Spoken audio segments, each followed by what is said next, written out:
Hello boys and girls, welcome back to my YouTube channel real experience by Nikhil. आज हम इस video के अंदर बात करने वाले हैं types of jobs in Australia.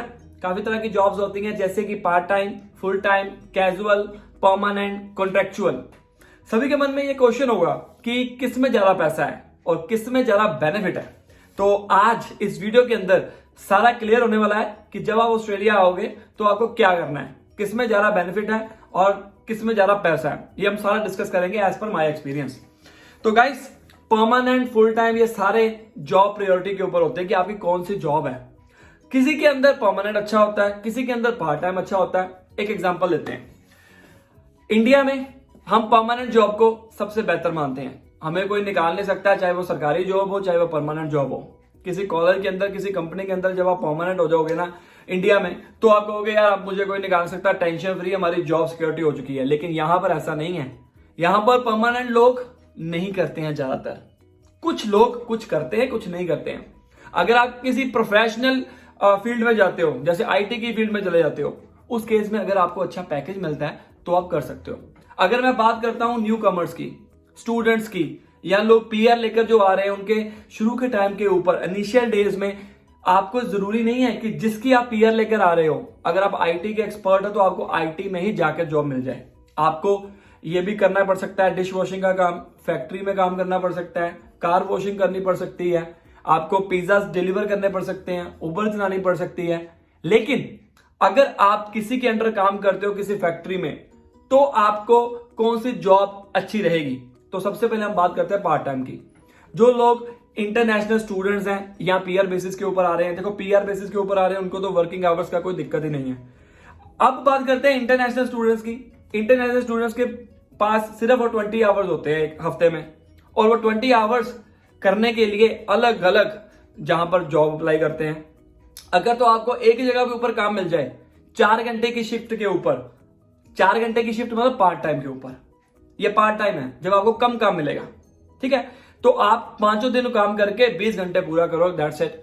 कई स्टूडेंट्स ऐसे होंगे उनके 20 घंटे पूरे नहीं होते हैं, क्योंकि उनको शिफ्ट मिलती है 8-8 घंटे की, और 8 + 8 कितने हो गए? 16 हो गए। और 16 के बाद अगर एक और 8 दें तो वो इलीगल माना जाएगा 4 घंटे का, तो वो 4 घंटे वेस्ट हो जाते हैं, ठीक है। तो पार्ट टाइम जॉब मतलब ये हुआ कि आपको थोड़ा सा टाइम मिलेगा, 3 या 4 घंटे का, तो आप डेली बेसिस के ऊपर आ सकते हो। अब हम बात करते हैं फुल टाइम की। नाम से ही क्लियर है, 9 to 5 8 घंटे की जॉब आपको मिलेगी। अगर आप ओवर टाइम करोगे उसके पैसे अलग मिल जाएंगे, किसी भी फील्ड में हो, ठीक है। अब हम बात करते हैं कैजुअल की। कैजुअल में क्या है कि ऑन कॉल होती है जॉब। आपको नहीं पता कि आपकी जॉब कल आनी है या नहीं आनी है। जैसे मैंने बहुत एक्सपीरियंस किया है, मेरे जो फ्रेंड्स हैं वो काम कर रहे हैं अलग अलग सेक्टर्स में। जो पार्ट टाइम के ऊपर होती है उनकी सैलरी अच्छी होती है, कैजुअल वालों की भी अच्छी होती है। देखो कैजुअल मतलब पता क्या होता है? जैसे मान लीजिए मैंने किसी कंपनी के अंडर काम करना है, यहां पर आपको बहुत सारी ऐसी कंपनीज मिलेंगी शुरू के टाइम के ऊपर जो आपकी हेल्प करेंगी आपको जॉब को ढूंढने में, ठीक है। तो जब आप किसी कंपनी के पास जाते हो और आपका वो इंटरव्यू हो जाता है, तो आप किसी उस बंदे के साथ काम करना शुरू कर देते हो। जैसे मान लीजिए आपकी जो सैलरी है 28 है, ठीक है, कट कटाकर आपके पास 25 आ जाएगी कैजुअल के ऊपर या फुल टाइम के ऊपर या किसी पे भी जगह के ऊपर। अब आप जब आपको जो जॉब मिली है ना, वो थर्ड पार्टी से मिली है, ठीक है। थर्ड पार्टी ने आपको जॉब दिलवाकर दी है, तो कहने का मतलब हुआ उसका कुछ हिस्सा थर्ड पार्टी को भी जाएगा, आपके अमाउंट से नहीं डिडक्ट होगा। कंपनी वाले, जो मेन कंपनी वाले हैं, वो थर्ड पार्टी को करते हैं कि यार तू हमारे लिए बंदा ढूंढ दे, और उस बंदे ने मेरे को ढूंढ लिया फॉर एग्जांपल, और मेरे को $28 मिल रहे हैं। कंपनी वाले, मेरे को सैलरी सिर्फ जो आएगी वो कंपनी वालों की तरफ से नहीं आएगी, मुझे थर्ड पार्टी की तरफ से आएगी, और थर्ड पार्टी को पैसे ज्यादा मिलेंगे, मेरे हिसाब से $35 मिलेंगे।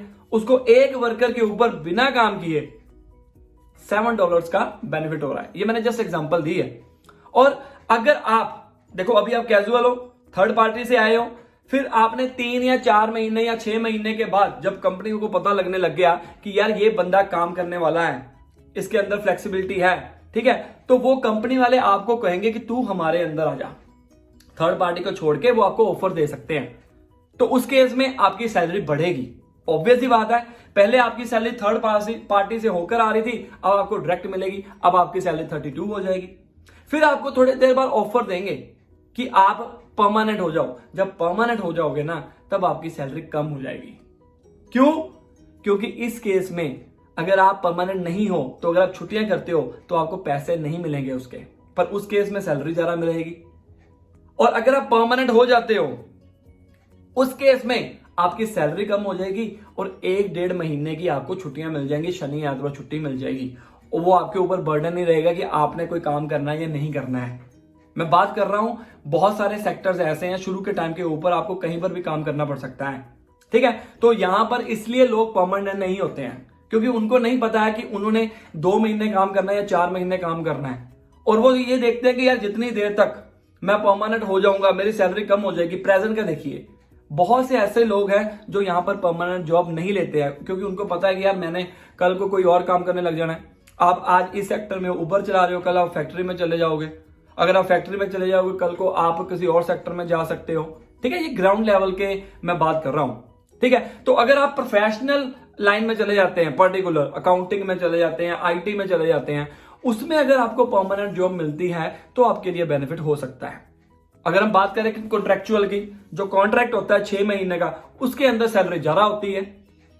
3 महीने के कॉन्ट्रैक्ट होते हैं, 6 महीने के होते हैं, 4 महीने के होते हैं, उसके अंदर सैलरी बंदे की ज्यादा होती है। अगर आप कॉन्ट्रैक्ट खत्म होने के बाद फिर उस कंपनी में आ जाते हो ना, फिर आपके पैसे कम हो जाते हैं। कॉन्ट्रैक्ट में अप्रोक्सीमेटली अगर आपके $85 हैं और कंपनी के अंदर आ जाओगे तब आपके 58 हो जाएंगे या 60 हो जाएंगे। क्यों? कब अब आप कंपनी के अंदर आ चुके हो। तो ये वेरियस टाइप्स ऑफ जॉब्स हैं जो मैंने आपको बताई हैं। तो अगर आपने परमानेंट होना किसी के अंदर, आपको सैलरी थोड़ी सी कम मिल सकती है, ठीक है। अगर आप किसी फैक्ट्री में काम करते हो, अगर आप किसी IT, अकाउंटिंग या किसी प्रोफेशनल में काम करते हो तो आपको सैलरी ज्यादा मिल सकती है। जैसे वूलीज में परमानेंट की अगर आप मिल जाती है तो आपको अच्छा पैकेज मिल सकता है, 80,000 प्लस 70,000, वो डिपेंड करता है फॉर एग्जाम्पल, ठीक है। तो ये था, आपने क्या करना है, यहां पर आकर परमानेंट रहना है, कैजुअल करना है, पार्ट टाइम करना है, क्या करना है ये आपके हाथ में। आपको माइंड क्लियर होना चाहिए यहां पर आने से पहले कि मुझे क्या करना है, क्योंकि इंडिया में तो हम आराम से सोचते हैं कि यार मुझे परमानेंट जॉब मिल जाए अच्छी होगी कहानी, लेकिन यहां पर लोग इतनी प्रायोरिटी नहीं देते हैं क्योंकि परमानेंट में आपको थोड़ा सा पैसा कम मिलता है। बहुत सारे ऐसे चीजें मिलेगा तो आपको वही जो as per rules and regulation करना है, ठीक है।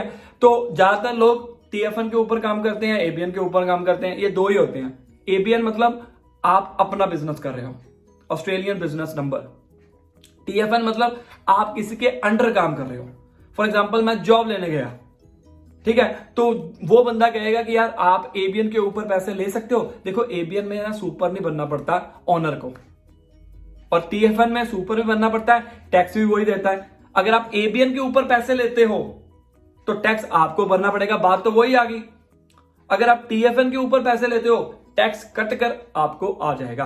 तो ये 2 तरह से आप ABN और TFN के ऊपर काम कर सकते हो। अपनी कंडीशन चेक कर लेना, और जो स्टूडेंट लोग हैं मैं उनको फिर दोबारा कह रहा हूं, कंडीशन को नहीं तोड़ना है।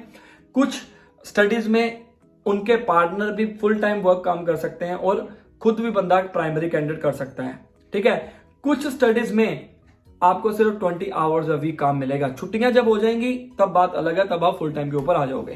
तो ये था जी आपका सारा types of jobs in Australia. कैसा लगा? अगर आपके मन के अंदर कोई क्वेश्चन है जॉब्स को लेकर प्लीज कमेंट करिएगा।